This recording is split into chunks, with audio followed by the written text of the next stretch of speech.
ഞാൻ സ്കൂളിൽ പോയിട്ടില്ല. കാരണം എനിക്കിന്ന് പനി വെക്കുകയാണ്, ആകെ ടയർഡായിരിക്കുകയാണ്. അപ്പോൾ എങ്കിലും ഞാനിപ്പോൾ വന്നിട്ടുള്ളത് നിങ്ങൾ അത്യാവശ്യക്കാരും പറയാനുള്ളത്. ഇതാണ് നമ്മുടെ തോട് ഒഴുകി ഒഴുകി കൂടെ പോവാണ്.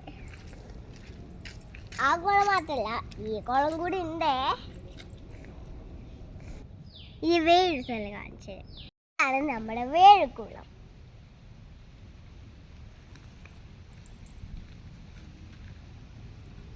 ഇവിടെയൊക്കെ നല്ല വെള്ളം നിൽക്കുന്ന കൂട്ടുകാർ കണ്ടില്ലേ?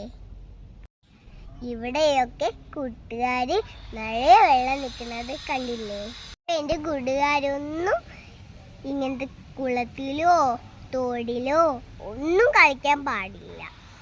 കാരണം അതിൻ്റെ ആഴം എത്രയെന്ന് നമുക്കറിയില്ല. നമ്മൾ പെട്ടെന്നല്ല വീണോ മുങ്ങി പൊന്തും. അങ്ങനെ നമുക്കാകെ ആപത്ത് സംഭവിക്കും. അപ്പോൾ ഞാൻ പറഞ്ഞ കാര്യങ്ങൾ ആരും മറക്കരുത് കേട്ടോ. അപ്പോൾ എൻ്റെ വീഡിയോ ഇഷ്ടമായാൽ ലൈക്ക് ചെയ്യുക, ഷെയർ ചെയ്യുക, സബ്സ്ക്രൈബ് ചെയ്യുക.